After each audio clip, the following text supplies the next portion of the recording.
magbago ka ulit. Oo, kaysa magbago ka ulit, hindi ka naman o-opera ng ganyan kalaki. Malaki na siguro 6. Diba? Ikaw, Joji, magkano na sahod sa ako? Ako ang kunin tataas.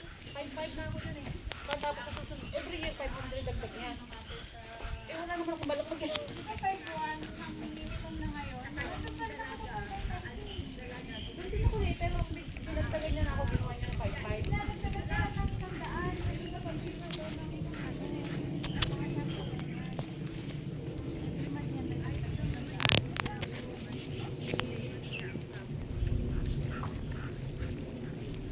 Kasi ang point kasi komportable ka na.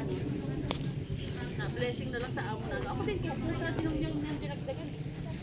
At least hindi ka pressure sa trabaho. Eh kaso mga ate, talagang ako eh. Huwag ka nang mag-demand kung hinga ano ka naman. Sabi ko nga tayo, di ba? Sa ayos mo ng trabaho ko, Kevin. Basta wag lang magbago yung trato nila. Basta yung ano na para kayong magkakapatid. Oo, hindi ka pressure sa trabaho ba? Kaysa maghangad ka ng malaking sahod, Oo. sasabihin sa'yo ng amo mo. Wala Yung- kang pasahod ko sa'yo, ganyan, di ba? Yung amo na kahit nakapasok ka na sa kwarto mo, yung kakatukin ka. Ganon. Yung sa mga dating amo ko, Oo. puro ni-review ako. Parang ano, kahit tubig man lang na ano, paabot pa sa'yo. Ikaw, Che, magkano na sahod mo dyan, Che?